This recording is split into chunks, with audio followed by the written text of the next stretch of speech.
Hi guys, आज हम पढ़ने वाले हैं CSS और CSS में कमेंट कैसे लगाते हैं। तो आज ये जानने वाले हैं। और CSS कितने प्रकार के होते हैं, तो CSS 3 प्रकार के होते हैं। पहला होता है एलाइन, दूसरा होता है इंटरनल और तीसरा होता है एक्सटर्नल। तो एलाइन आज हम प्रैक्टिकली करेंगे, एलाइंस में कैसे कोडिंग्स की जाती है और एलाइन का कैसे प्रयोग किया जाता है। तो आज हम ये सीखते हैं। तो सबसे पहले हम यहाँ से हम क्या करेंगे कि समलाइन टेक्स्ट पे हम एडिटर का प्रयोग करेंगे, क्योंकि समलाइन टेक्स्ट बहुत अच्छा होता है। और जो है कि आप उसमें नोटपैड में प्रयोग करते हैं ज़रूर, लेकिन जो है कि नोटपैड HTML के लिए बहुत अच्छा है। और CSS में थोड़ा सा जो है कि ये होता है कि उसमें और जल्दी हो, तो इसलिए समलाइन टेक्स्ट का प्रयोग करते हैं। तो इसलिए हम समलाइन टेक्स्ट का प्रयोग करेंगे। और यहाँ से जैसे कि हमारा यहाँ आइकन पे हम जैसे कि यहाँ से समलाइन टेक्स्ट सर्च मारेंगे और फिर समलाइन टेक्स्ट सर्च मार लिए और यहाँ से हम मैक्सिमाइज कर दिए। और इस फाइल को हमें सबसे पहले इसमें कुछ बनाने से पहले हम सेव करते हैं। तो इसमें हम सेव करेंगे, कंट्रोल से हम सेव कर लिए और यहाँ से हम डाल दिए जो है कि कोई नाम, जैसे कि श्याम के नाम से फाइल सेव कर देते हैं, श्याम.html। तो श्याम.html के नाम से सेव हो गया। तो इसमें अब देखिए श्याम आ गया होगा, यहाँ आपको आइकन पे दिख रहा है। तो यहाँ श्याम.html दिख रहा है। तो अब यहाँ हम अब प्रयोग करेंगे। तो HTML लिखते हैं, तो HTML का एक टेक्स्ट बनाएंगे। तो HTML बन गया। तो यहाँ हम मतलब कि सेव करने के बाद अगर हम लिखते हैं तो आ जाता है। तो यहाँ से हम क्या करते हैं, मेटा शो को हटा देते हैं, क्योंकि मेटा शो की अभी काम नहीं है।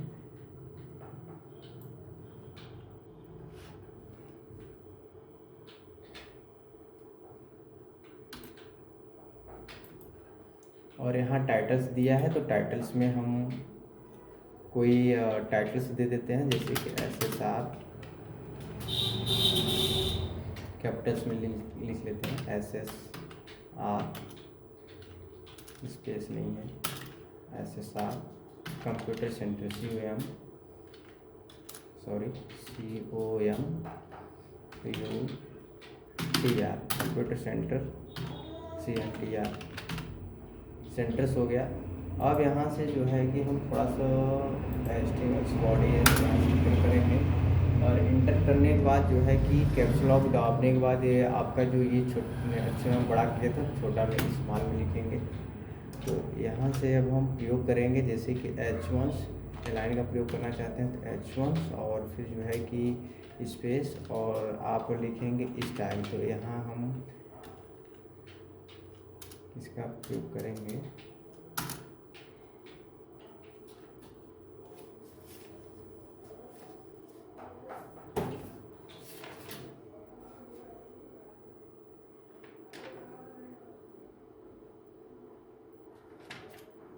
तो हम प्रयोग कर रहे हैं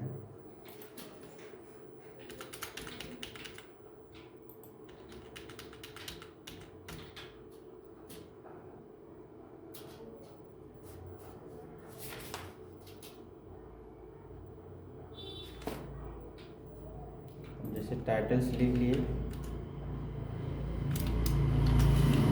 अब टाइटल्स लिख दिए, यहाँ से इंटर्स करेंगे, हेड हटा दिए। अब यहाँ से हम लिख लिए, आप क्या लिखना चाहते हैं, हेडिंग से हेडिंग लिखेंगे H1 स्पेस स्टाइल्स।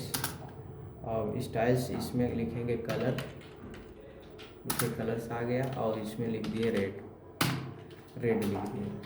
अब रेड लिखने के बाद जो है कि यहाँ क्लोज टैग कर देंगे अंडरस्कोर में बंद। तो अंडरस्कोर के अंदर लिखेंगे दिस इज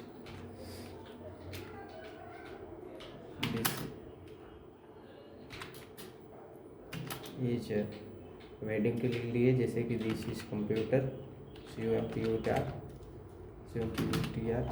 कंप्यूटर्स। तो यहाँ से हम H1 बंद कर लेते हैं और यहाँ से कंट्रोल S करके यहाँ से हम देख लेते हैं कि जो है कि आपका जो श्याम फाइल के नाम से सेव है। देखिए यहाँ श्याम दिख रहा है, तो यहाँ राइट क्लिक करके ओपन विथ पे जाएंगे, ओपन विथ से यहाँ होम में आ जाएंगे और यहाँ से देखिए आपका आ गया दिस इज कंप्यूटर। तो यह होता है अलाइन टेक्स्ट का प्रयोग। तो जैसे कि आप यहाँ आप पैराग्राफ में दूसरा कलर करना चाहते हैं तो आप पैराग्राफ में दूसरा कलर कर सकते हैं। यहाँ स्टाइल कर दिए और फिर यहाँ लिख दिए कलर। अब कलर के बाद आपका जो है कि आ गया सेमीकॉलम। अब कॉलम के बाद इसमें आप लिख सकते हैं ब्लू कलर, तो यहाँ से हम कर देते हैं ब्लू। यहाँ से थोड़ा सा ब्लू कलर कर देते हैं और ब्लू कलर करने के बाद इसमें लिख दिए डेट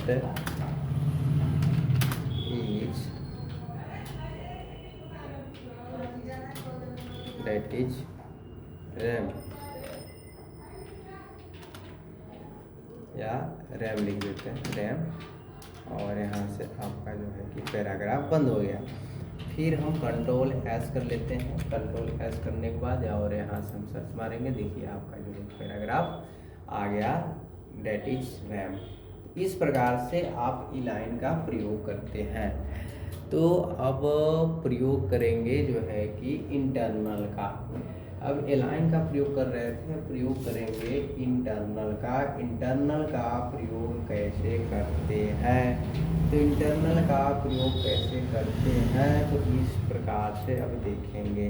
अब जैसे कि यहाँ हेड नहीं है तो यहाँ से हेड कर देते हैं, हेड आ गया और यहाँ से ये हटा देते हैं क्योंकि टाइटल के बाद ही हेड बंद होता है।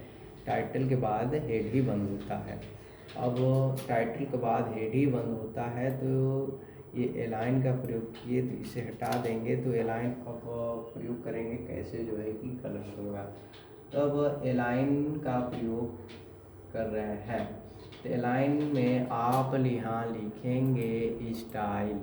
क्या लिखेंगे, स्टाइल लिखेंगे। तो यहाँ से बॉडी हटा देते हैं। अब बॉडी हटाने के बाद जो है कि बॉडी अंडर स्कोप के बाहर रहता है इंटरनल में। तो यहाँ जो है कि हम लिख दिए बॉडी BODY, बॉडी बाहर लिख दिए। फिर अंडर स्कोप किए, अंडर स्कोप करने के बाद इंटर्स किए, इंटर करने के बाद यहाँ लिख दिए बैकग्राउंड। तो बैकग्राउंड लिख रहे हैं।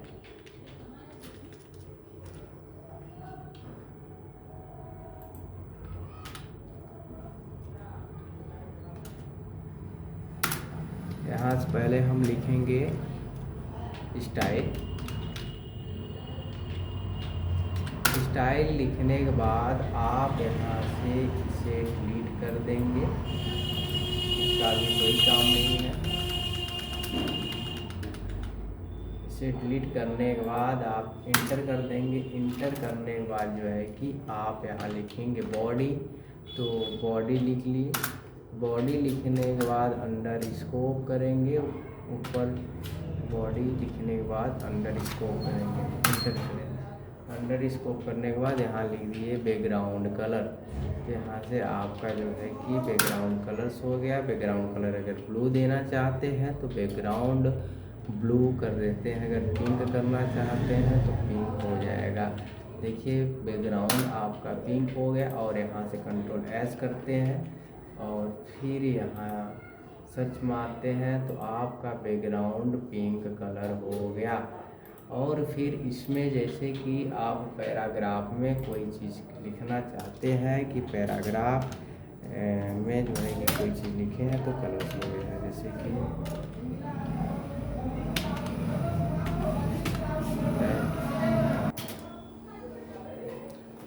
अब जैसे पैराग्राफ में डेट इज रैम। अब डेट इज रैम लिख लिए। यहाँ से पैराग्राफ बंद कर देते हैं और फिर इसके अंदर आप चाहते हैं कि हम पैराग्राफ कैसे कलर करें। तो इंटरनल में करने का तरीका है कि यहाँ से पैराग्राफ और अंडर स्कोप और फिल्टर करेंगे और इसमें लिख दिए कलर। यहाँ आप COLOR कलर लिखने के बाद आप अगर करना चाहते हैं रेड तो रेड कर सकते हैं। तो यहाँ से Ctrl+S करेंगे और क्रोम पे नचा देंगे। देखिए क्रोम पे यहाँ शो हो जाएगा पैराग्राफ डेट इज रैम। तो यह इस प्रकार से इंटरनल का प्रयोग करते हैं। अब आपको अलाइन भी बता चुके और इंटरनल भी बता चुके। अब हम सीखने वाले हैं एक्सटर्नल। देखिए एक्सटर्नल्स क्या होता है कि आप अगर जो है कि HTML में प्रयोग करना चाहते हैं तो जो है कि HTML में प्रयोग करना चाहते हैं तो HTML का फाइल अलग बनता है और फिर CSS का फाइल अलग बनता है। तो हम अब इसे जो है कि काट देते हैं और फिर इसमें सिर्फ हम लिखते हैं कि जो बॉडी में लिख दिए, जैसे कि यहाँ पैराग्राफ। तो स्टाइल को भी हटा देते हैं क्योंकि HTML का फाइल जब बनाएंगे तो स्टाइल का प्रयोग इसमें नहीं करेंगे। तो यहाँ हम लिख दिए जो है कि हेड, यहाँ हेड लिख दिए।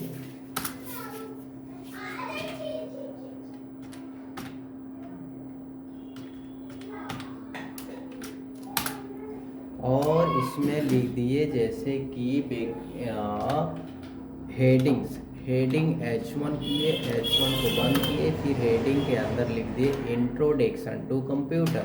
तो यहाँ से इंट्रोडक्शन टू कंप्यूटर से लिख दिए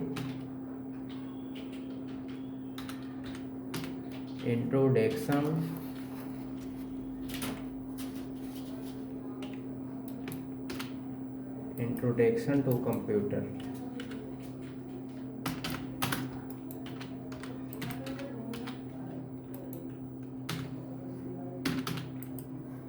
इंट्रोडक्शन टू कंप्यूटर्स और यहाँ से हेडिंग हम बंद कर देते हैं और हेडिंग हम बंद कर देंगे। यह आपका तैयार है HTML की फाइल बन के।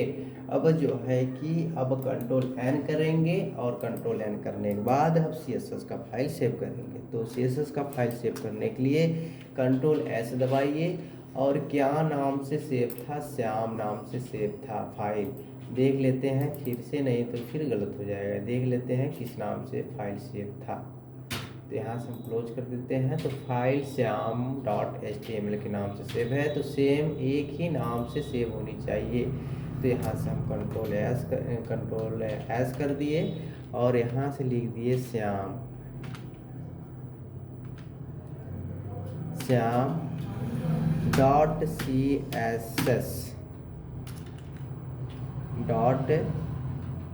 .css और यहाँ से .css लिखने के बाद यहाँ से सेव करने के श्याम HTML श्याम की फाइल ये है, HTML की फाइल ये है और CSS का फाइल अभी कुछ नहीं है। अब CSS में जैसे कि आप बैकग्राउंड कलर करना चाहते हैं तो बैकग्राउंड कलर करने के लिए यहाँ लिखेंगे बॉडी। अब बॉडी के बाद अंडर स्कोप के अंदर लिख दिए बैकग्राउंड कलर। तो यहाँ से हम लिख दिए बैकग्राउंड कलर। अब देखिए बैकग्राउंड कलर लिखने के बाद अब इसमें अगर जो है कि रेड करना चाहते हैं बैकग्राउंड तो RED रेड, अब रेड हो जाएगा। और फिर पैराग्राफ लिखे होंगे तो पैराग्राफ देख लेते हैं उसमें क्या लिखे हैं। तो लिखे हैं H1, मतलब कि हेडिंग का प्रयोग किया गया है तो हेडिंग का प्रयोग कर सकते हैं। अब जैसे H1 से लिख लिए, H1 लिखने के बाद जो है कि अंडर स्कोप करेंगे, अंडर स्कोप के अंदर आप लिख दिए कलर। तो यहाँ से हम लिख दिए कलर, तो यहाँ कलर आ गया। अब कलर में कर दिए ब्लू कलर, यहाँ से हम कर दिए ब्लू कलर। अब ये तो हो गया ब्लू कलर। अब इसमें जो है कि आपको लिंक लगाना है। तो लिंक लगाने के लिए आप HTML फाइल में लिंक लगा सकते हैं। जैसे कि यहाँ लिंक लगाना है तो टाइटल्स के बाद जो है कि इंटर्स करेंगे, यहाँ लिखेंगे लिंक, यहाँ लिख दिए लिंक। तो लिंक के बाद यहाँ शो कर रहा है, तो जो शो कर रहा है किस नाम से आप CSS फाइल सेव करे हैं। तो हम श्याम के नाम से CSS फाइल सेव किए हैं। तो यहाँ हम श्याम लिख दिए, श्याम CSS और फिर यहाँ कंट्रोल S कर दिए और हम CSS को फाइल को ही कंट्रोल S कर दिए। अब क्रोम पे देखते हैं कि आता है कि नहीं। अब देखिए, अगर हम ब्लू कलर किए थे पैराग्राफ और बैकग्राउंड किए थे एकदम आ गया। तो आशा है कि वीडियो दोस्तों पसंद आई हो, और फिर जो है कि अगर वीडियो पसंद आई हो तो लाइक और सब्सक्राइब कर दीजिएगा।